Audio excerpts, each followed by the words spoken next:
en esta ocasión es la implementación de un sistema de optimización en el diseño de componentes automotrices, ¿sí? Sabemos que cuando empezamos un diseño nos tenemos que enfrentar a muchas variables, ¿sí? Las cargas, las condiciones de geometría de la pieza, etc. Y aparte la interacción que tiene ese diseño o esa pieza que vamos a diseñar con otros sistemas, ¿sí? Entonces eso complica el obtener un diseño que llegue al punto optimizado, ¿sí? Que donde digamos nosotros aquí ya no hay más, ¿sí? O sea, ya no le podemos cambiar algo para mejorar este diseño. Entonces, ¿cómo vamos a poder llegar a ese punto? Esto nos va a dar esta metodología de optimización que vamos a implementar, ¿sí? Vamos a ver un poco de antecedentes, ¿sí? ¿Qué es lo que buscamos en un diseño de un componente automotriz? Aquí hay 3 comentarios, ¿sí? Necesitamos un componente que sea ligero, ¿sí? Número 2, que tenga integridad estructural. O sea, que a pesar de que nosotros le vayamos a quitar dimensiones y peso, este siga manteniendo un factor de seguridad adecuado, ¿sí? 3, que soporte las condiciones de operación. ¿Cuál otro podemos encontrar? Por ejemplo, que no contamine, ¿sí? Ese sería otro. ¿Cuál otro? Costos, que sea barato. ¿Cuál otro? ¿Perdón? Estética, aunque la estética se relaciona con la parte de que sea cómodo para el usuario, ¿sí? ¿Cómo se llama esa parte? Confort, ergonomía, ¿sí? Entonces, juntando todos esos componentes, digamos que tenemos un diseño que sea adecuado, ¿sí? Como vemos, son bastantes parámetros, ¿sí? Todo eso complica el diseño, ¿sí? Aquí nos vamos a enfrentar a una gran cantidad de variables, ¿sí? A las cargas que presentan los componentes, temperatura, presiones, vibraciones, etc., ¿sí? Aparte que tenemos que garantizar un factor de seguridad adecuado, ¿sí? Para ese diseño que estamos implementando. Tenemos aquí 3 ejemplos: un sistema pistón, biela, cigüeñal, unas levas y una suspensión, ¿sí? En el caso del pistón, ¿cuáles son las variables que tenemos? La presión que se ejerce, bueno, pero esa sería una carga, ¿sí? Que también vendría siendo una variable, ¿estamos de acuerdo? La carga, la presión que se ejerce durante la combustión, ¿sí? El diámetro del pistón, ¿sí? Los alojamientos de los anillos sería otra, el orificio del perno, el espesor de la falda, la longitud del pistón, ¿sí? ¿Cuáles son las cargas a las que se temperatura, ¿sí? ¿Cuál otra? Las vibraciones mismas, el pistón está vibrando adentro de la cámara. Y podría entrar también la dilatación. Exacto, eso sería relacionado con la temperatura, ¿sí? De la biela, ¿qué es lo que podemos decir? ¿Cuáles son sus variables? Longitud, ¿sí? El espesor, el diámetro donde conecta con el cigüeñal, ¿sí? ¿Cuáles son las cargas a las que se ve sometidas? Pues la misma carga que ocurre con la explosión. ¿Eso qué nos va a arrojar? ¿Sí? No, la temperatura no le afecta mucho, ¿no? O sea, va a ser una carga cíclica, ¿sí? ¿Qué es lo que va a producir eso? Que llegado a cierto punto se fatigue, ¿sí? En el caso del árbol de levas, ¿cuáles son las consideraciones de diseño? ¿Sí? El diámetro del óvulo es esta parte, ¿sí? El diámetro del eje del árbol, ¿sí? El perfil de la leva es una parte muy importante, ¿sí? Y bastante compleja además, ¿sí? Entonces, para diseñar este perfil es un análisis demasiado complejo, ¿sí? Porque ahí involucramos velocidad, cuánto tiempo va a requerir para abrir la válvula, el resorte, ¿sí? Y aparte los esfuerzos de contacto que tiene con el buzo, ¿sí? Entonces esos son los factores en los que nos encontramos o nos encontramos. En la suspensión, ¿qué tenemos ahí? Las vibraciones, la carga que ejerce sobre los demás componentes, ¿no? Con la dirección. ¿Qué más? Y ahora, ¿cuáles serían las variables de diseño que podemos manejar ahí? O sea, ¿qué factores geométricos podemos cambiar para que no haya una carga excesiva? La posición del acomodador. Exactamente, ¿sí? El resorte mismo, ¿no? Sería otra variable de diseño. Entonces, como podemos ver, son análisis demasiado complejos que no podemos dejar así cuando se van a diseñar a la ligera, ¿no? O sea, tenemos que ver cuáles son los elementos con los que van a interactuar. ¿Sí? Siguiente. ¿Cómo podemos hacer un análisis que sea optimizado, fácil y rápido? ¿Sí? Vamos a recurrir a lo que son algoritmos evolutivos como método de optimización. ¿Sí? Entre estos podemos encontrar algoritmos genéticos, evolución diferencial y enjambre de partículas, aunque tenemos infinidad de métodos, ¿no? Tenemos el simulado de recocido, que es un proceso que simula cuando se enfría un material que se diseña, ¿sí? Tiene un enfriamiento y pierde energía, ¿sí? Entonces simula algo parecido para obtener un modelo optimizado, ¿sí? De ahí también nos vamos a apoyar en lo que son los métodos para predecir, ¿sí? Entre estos tenemos redes neuronales artificiales, máquinas de soporte vectorial y kriging, ¿sí? Son tres mecanismos que nos van a ayudar a predecir. Y muy importante también, herramientas CAD/CAE, ¿sí? Principalmente elemento finito, y para la parte de fluidos, temperatura de fluidos y todo eso, dinámica de fluidos computacional, ¿sí? Pero antes de que empecemos a ocupar esto, tenemos que definir una función objetivo, ¿sí? ¿Qué vamos a meter aquí en esta función objetivo?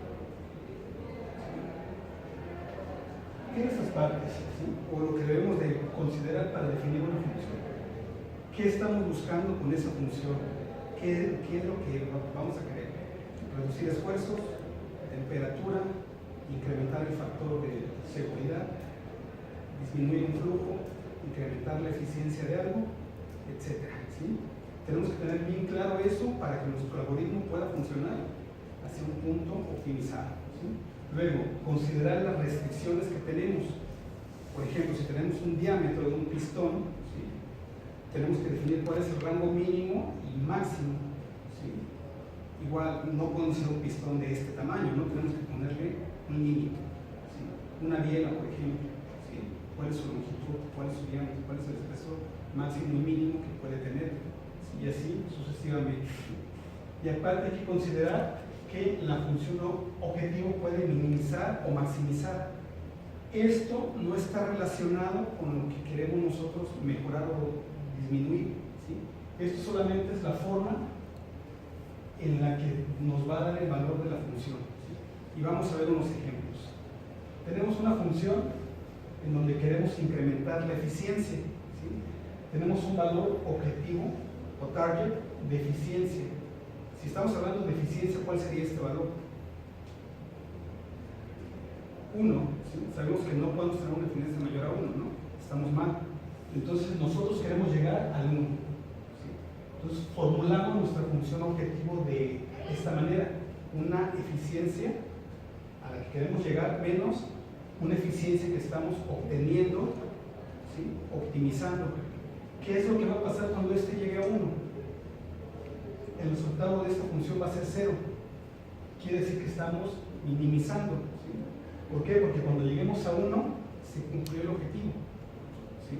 Pero lo estamos representando minimizando, ¿sí? Tenemos otro ejemplo de minimización. Tenemos un esfuerzo máximo que puede soportar un material, ¿sí? Menos el esfuerzo que estamos obteniendo, ¿sí? Entre el esfuerzo máximo. Mientras nosotros tengamos un esfuerzo menor aquí, ¿qué es lo que va a pasar con esta función? Va a disminuir su valor, ¿sí? Entonces eso va a beneficiar a esta función objetivo. Si pasamos este valor, el máximo, quiere decir que ya estamos fuera de lo que estamos buscando, ¿sí? Entonces, y aquí hay otro ejemplo. Queremos disminuir un flujo másico. Esta M es el que estamos obteniendo, menos una M que nosotros definimos. M sería el flujo másico entre otro flujo, entre el flujo que ese valor nos dé 0, ¿qué es lo que quiere decir? Que llegamos al objetivo, ¿sí? Lo que estamos buscando. Entonces, antes de empezar necesitamos definir bien qué es lo que vamos a querer y expresarlo matemáticamente. Si bien suena algo complejo, pero ya la formulación está fácil, ¿sí? O sea, no tiene algo así que digan complejo, integral o nada así, ¿no? Es muy simple. Solamente ponerle lo que queremos llegar y cómo lo vamos a expresar, ¿sí? ¿Dudas hasta el momento? ¿No? Pues así vamos a explicar lo que son los algoritmos evolutivos, ¿sí? Estos se basan en la teoría de la evolución de quién. ¿Sí han escuchado? ¿De quién? De Darwin, ¿sí? ¿Qué es lo que nos dice esta teoría de la evolución? Que solamente los individuos que están más avanzados pueden sobrevivir entre generaciones, ¿no? Pongamos un ejemplo, digamos algo burdo, ¿no? Si tenemos una pareja de esposos que se dedican a hacer ejercicio, hay más posibilidades de que su hijo también sea deportista, ¿sí? ¿Qué es lo que va a pasar con él cuando está grande? Va a tener menos posibilidades de tener enfermedades, sobrepeso, diabetes. Entonces el individuo o sus padres recibe buena genética y tiene más posibilidades de sobrevivir en el futuro, ¿sí? ¿Está claro? Entonces vamos a aplicar ese concepto a los algoritmos evolutivos, ¿sí? Primer paso, partimos de una de una población de individuos, ¿sí? Cada uno de estos individuos representa a un diseño, ¿sí? Un diseño de lo que buscamos, ¿no? Un pistón, una biela, ¿sí? Obviamente no son iguales, ¿no? Tienen diferentes características. ¿Cuáles son esas características? Sus variables de diseño, ¿sí? Por ejemplo, si hablamos de un pistón, su diámetro, su espesor de falda, su altura, ¿sí? Etcétera. Entonces, este individuo se representa por un vector, ¿sí? Este vector contiene las variables de diseño y cada una de estas variables se representa por una cadena de bits. Supongamos que tenemos 5 variables y cada variable está representada por 5 bits. 5 por 5 tendremos 25 bits que representan a un diseño, ¿sí? ¿Está claro esa parte? Obviamente todos son diferentes, ¿sí? Después tenemos a los padres, ¿sí? Seleccionamos 2 individuos aleatoriamente, ¿sí? De esa población inicial, el padre 1 y el padre 2, ¿sí? Con su respectiva cadena de bits, ¿sí? Lo que hacemos es, se toma un punto de cruce, ¿sí? Digamos, bits a la izquierda, bits a la derecha, y mezclamos, ¿sí? Del padre 1, tomamos los elementos de la izquierda y los combinamos con los elementos de la derecha, del 2, y ya tenemos un individuo nuevo, un hijo de ellos, con características diferentes. Tomamos el 2, al padre 2, su parte izquierda, su parte derecha, su izquierda, la mezclamos con la parte derecha del 1 y tenemos un nuevo individuo, ¿sí? Con características diferentes a los anteriores. ¿Está claro? Esta parte se llama cruzamiento, ¿sí? Y aplicamos otro concepto que se llama mutación, ¿sí? Aquí tenemos como ejemplo al hijo 2, ¿sí? Al hijo 2 le vamos a cambiar un bit, o sea, lo vamos a mutar, ¿no? Y le vamos a dar una característica nueva, ¿sí? Si ven aquí tenía 0, se lo cambiamos por 1, ¿sí? Y ya tenemos un nuevo individuo, ¿sí? Y lo mismo hacemos con el otro, ¿sí? Tenemos el hijo 1 e hijo 2 mutados, ¿no? Cambiados con características, con una característica nueva que se dio en este proceso de mutación. Y ya luego seleccionamos cuál es el que nos da el mejor valor de función objetivo. Si estamos minimizando, cuál es el que se aproxima a 0. Si estamos maximizando, cuál es el que tiene más valor, ¿sí? Comparamos el 1, el hijo 1 ya cambiado y mutado, presenta un buen comportamiento o comportamiento mejor que los 3, ¿sí? Pasa a la siguiente generación. Si no, desaparece. El hijo 2 presenta un mejor comportamiento que los 3. Sí, pasa a la siguiente generación. No, se queda. Si se queda, ¿qué es lo que podemos hacer? Pues vamos con los padres. ¿Sí? Si el 1 tiene mejor comportamiento que el 2, pasa a la siguiente generación. Si es el 2, pasa a la siguiente generación. ¿Sí? Y tenemos un nuevo elemento de la generación 2. ¿Sí? Y así repetimos este procedimiento hasta juntar la cantidad de elementos que componen la población. ¿Sí? ¿Se puede dar el caso en el que los hijos no den una mejora? Sí, claro que sí. Sí, es lo que platicamos ahorita. Si ninguno de los dos mejoran, pues tomamos al padre 1 o al padre 2. ¿Sí? ¿Cuál es de ellos dos que presenta un mejor comportamiento? Exacto, ese que va a pasar a la siguiente generación. ¿Sí? ¿Y ahí usted no mudaría a los padres? No, pasan como están. Sí, pasan como están. Sí, porque se supone que tienen buenas características, ¿no?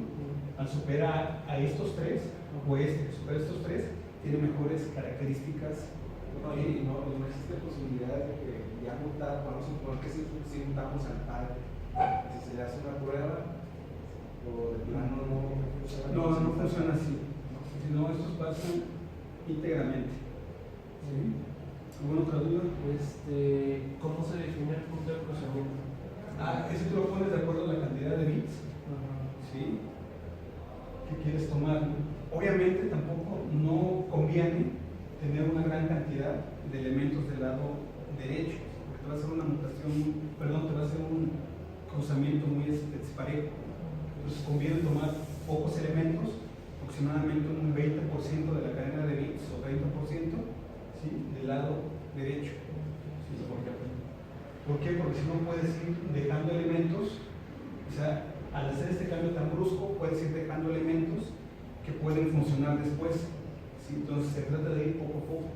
Aquí tenemos una complicación también, ¿no? Por ejemplo, sabemos por código binario que podemos quitar hacerlo 1 y que nos dé un cambio muy grande. ¿Sí? O podemos poner aquí un 1 y el cambio va a ser mínimo. ¿Sí? Por código binario, lo han visto en sus clases de electrónica. ¿Sí? Entonces eso también representa un punto de estudio. ¿Sí? ¿En dónde mutas? ¿Sí? ¿Cuánto le va a afectar? ¿Sí o no? Pues de aquí se trata de ir jugando con los valores, ¿no? Y a prueba y error. ¿Sí? ¿Alguna otra duda más? ¿La mutación puede ser de 0 a 1 o de 1 a 0? De 1 a 0, sí, eso es independiente. Tú nada más vas a posicionar el punto en donde quieres que cambie y esto lo va a hacer en ambos. Digamos, en la posición 6, ¿sí? Lo va a tomar ahí, lo va a mutar. Solamente uno, no conviene ponerle 2 por lo que les decía, ¿no? ¿Sí? Cambiando uno complica, con 2 se vuelve posible, ¿no? ¿Sí? Entonces, imaginen que tenemos una población de 50 individuos y 100 generaciones. ¿Cuántos análisis tenemos que hacer? 5,000, 50%, 5,000. ¿Sí? Si lo hacemos experimentalmente, ¿de cuánto va a ser el costo? Elevadísimo. ¿Sí? Tenemos que implementar 5,000 diseños experimentales para poder llegar a ese objetivo. Si lo hacemos simulando, ya sea por elemento finito, ¿cuánto tiempo nos va a llevar? Va a ser también mucho tiempo, ¿no? Estar haciendo geometrías, simulaciones, etc. Para esto lo que buscamos, como lo mencionamos al principio, métodos de predicción, ¿sí? Que nos ayuden a modelar lo que está pasando, ¿sí? En una simple expresión algebraica, ¿sí? Algo simple, no tan complicado, aunque la parte matemática para llegar a eso se complica, ¿sí? Entonces vamos a ver un ejemplo de lo que es una red neuronal artificial, que es uno de los mecanismos más utilizados para poder predecir algo, ¿sí? La red se compone de una entrada, una capa oculta y una capa de salida, ¿sí? Es multicapa, se llama, ¿sí? En la entrada tenemos todas las variables, ¿sí? con las que se diseñan el mecanismo que queremos optimizar, ¿sí? Tenemos una oculta y una de salida que contienen esos sinápticos, es esta W, oculta y W de salida. Tenemos vías que están representadas por una B, vía 1, vía 2, vía N, dependiendo de la cantidad de variables que tengamos, y una vía de salida, ¿sí? Dependiendo de la cantidad de salidas. Aquí podemos tener 2 salidas, 3 salidas, pero siempre conviene usar una nada más. ¿Cuál es la salida? Es el valor que queremos nosotros llegar a predecir, ¿sí? Puede ser un esfuerzo, un factor de seguridad, temperatura, etc. ¿Sí? Lo único que vamos a sacar de aquí son el peso o los pesos y las vías, ¿sí? Y los vamos a meter a unas funciones de transferencia. Esas funciones están representadas con esta F de transferencia, ¿sí? Entonces aplicamos en esta operación. Es una sumatoria, simplemente es eso. O sea, se ve complicado, pero no, está fácil. Sumatoria, la multiplicación de los pesos por la entrada, ¿sí? W por X más la vía, esta vía, ¿sí? Sumatoria, esta entrada por esta vía, por este peso más la vía, ¿sí? Y así sucesivamente hacemos una sumatoria, ¿sí? Este valor que obtengamos aquí lo vamos a meter a una función, ¿sí? Que es una función tangente, sigmoidea, ¿sí? Entonces tenemos 2 entre 1 más exponencial de menos 2 por el valor que tenemos aquí, menos 1, ¿sí? Esa parte está simple, ¿sí? Y este valor lo vamos a meter a una función de salida, que es una función lineal. Lo mismo, esta salida oculta ya va a ser entrada, ¿sí? Lo multiplicamos por el peso de salida más la vía. Como es una sumatoria, sumamos la siguiente: W y la vía, multiplicada por el valor de allá, y esta multiplicada por el valor de allá. Y así obtenemos el valor que estamos buscando. ¿Cuánto tiempo se lleva esto hacerlo en Excel? En Excel o MATLAB, 5 minutos. Que resuelva las 5000 simulaciones o predicciones, 1 segundo, 2 segundos. Entonces ya sustituimos completamente toda la parte experimental y de simulación con elemento finito o dinámica de fluidos, ¿sí? El problema es de que podemos tener un mayor error, ¿sí? En la predicción de esto, ¿sí? Por lo tanto hay que tener mucho cuidado con la selección de los parámetros. Entradas, las neuronas están en esta oculta y la neurona de salida, ¿sí? Entonces podemos irle poniendo más, menos, más que decir, hay que cuidar que no tengamos errores en la predicción, ¿sí? ¿Dudas? ¿No? Las entradas serían las variables que tenemos nosotros de diseño. Sí es. Sí, así es. Bueno, pero ahora, ¿cómo llega a darnos estos valores? De la nada, no necesitamos unos datos de entrenamiento, ¿sí? Si tenemos un buen diseño de los datos, nos vamos a aproximar más a un valor optimizado, ¿sí? ¿Cómo obtenemos estos valores para que este entrene y nos pueda dar unos pesos y vías correctos? Aquí ya son menos simulaciones, pongamos 50, 60, 70. ¿Sí? ¿Cómo lo vamos a obtener? A través de elemento finito o dinámica de fluidos computacional. Aquí hacer 50 simulaciones pues es un poco más accesible, ¿sí? Entonces, ocupamos esto, tenemos nuestra base de datos, la metemos a la red y de la red ocupamos este modelo matemático para algoritmos genéticos y cerramos el ciclo. ¿Cuál ciclo? El que habíamos presentado en un inicio. Algoritmos evolutivos se apoya con este método de predicción y este método se apoya con un sistema CAR, ¿sí? Elemento finito, dinámica de fluidos computacional, ¿sí? Y así podemos llegar a tener un modelo óptimo. ¿Dudas? ¿No? Vamos a ver 2 ejemplos, ¿sí? Que han sido llevados a la realidad. Tenemos aquí un pistón al que se le querían quitar dimensiones, ¿sí? Sin afectar su esfuerzo máximo o reduciendo su esfuerzo, ¿sí? ¿Cuál es la carga a la que se ve sometido el pistón? Lo comentamos hace rato. Temperaturas, ¿sí? y la presión, ¿sí? Estamos manejando solamente esos dos. ¿Está limitado? Puede ser que sí, pero manejando esos dos se puede llegar a tener buenos resultados, ¿no? Esas dos cargas. ¿Qué pasó? Y nomás es reducción de peso el objetivo. Así es, y bajar el esfuerzo térmico, o sea, bajar el peso sin incrementar el esfuerzo. ¿Sí? ¿Qué es lo que va a pasar si nos excedemos aquí? Va a fallar, ¿no? Se puede expandir y ya han visto imágenes de pistones todos quemados, ¿no? Eso es a lo que podemos llegar, ¿no? Pero el objetivo también era bajar el esfuerzo máximo. Al mismo tiempo esos dos se contraponen, sí, porque si le quitamos el peso, puede ser que aumente el esfuerzo, pero este esfuerzo es provocado por la temperatura, ¿sí? No por la carga de presión. Esa carga de presión es mínima, no le afecta mucho, ¿sí? Pero la combustión y los gases, eso sí. ¿Sí? Entonces, ocupamos dos variables, el espesor de la falda y el espesor del alojamiento del perno, sería esta parte. ¿Sí? ¿Por qué no podemos cambiarle a las demás partes el diámetro? Porque este pistón pertenece a un modelo real, ¿sí? Entonces, si le cambiábamos algo más, íbamos a pasar a afectar el funcionamiento. ¿Sí? O sea, ya no podríamos estar trabajando con esos valores que tenemos inicialmente, ¿sí? Habría que cambiar ¿qué? El cilindro, ¿sí? El valor de la cámara de combustión, etc. La entrada de gases, exacto. ¿Sí? Entonces, solamente esos dos valores. ¿Perdón? Tamaño de las válvulas. El tamaño de las válvulas, o sea, ya nos vamos completamente fuera. Entonces, es otra cuestión también que hay que considerar, ¿no? ¿Qué es lo que vamos a cambiar? ¿Qué es lo que podemos llegar a cambiar? ¿Sí? Entonces, aquí pasamos, este es el modelo inicial. ¿Sí? Si ven, hay demasiadas partes en azul, que nos indica que tiene una menor esfuerzo. ¿Sí? De aquí pasamos al modelo optimizado. ¿Sí?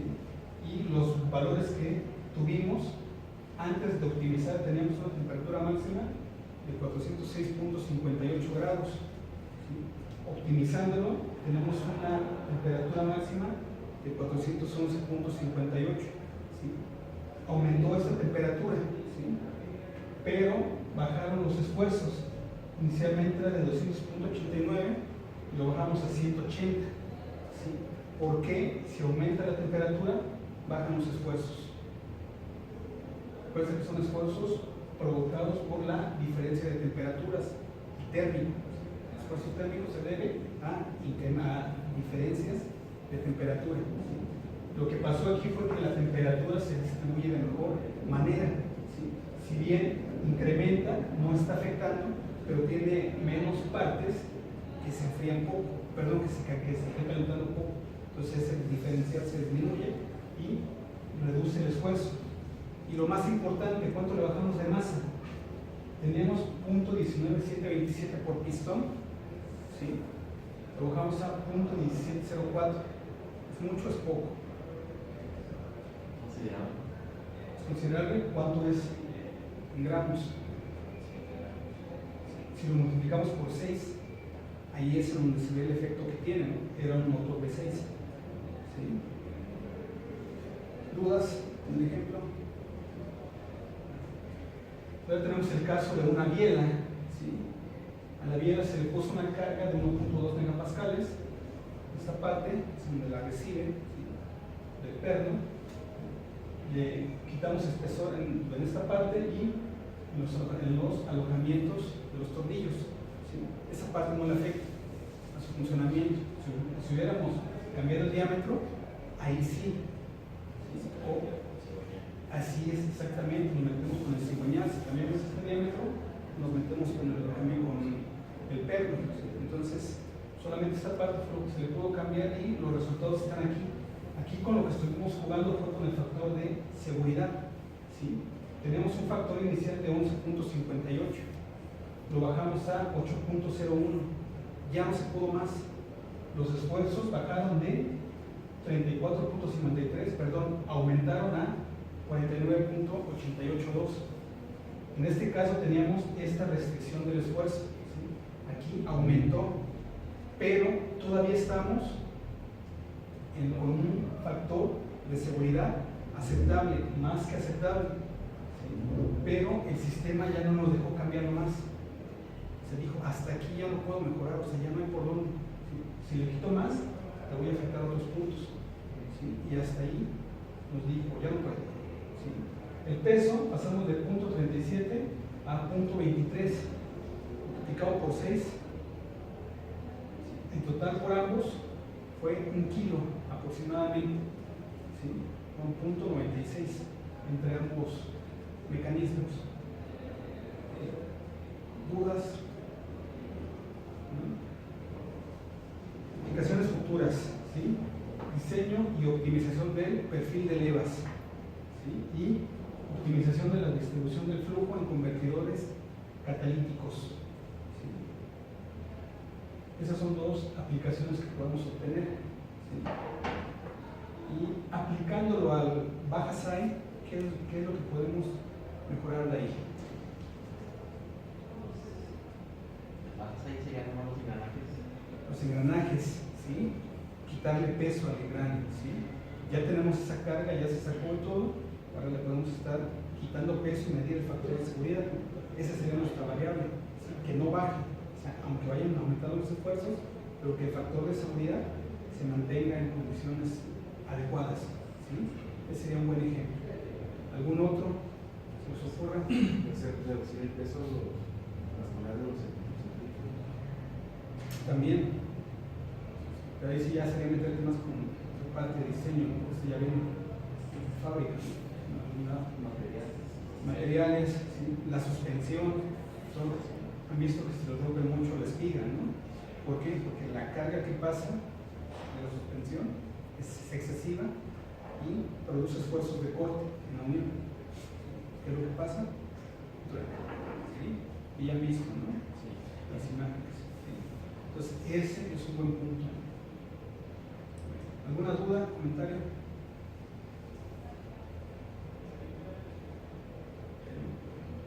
Entonces, muchas gracias.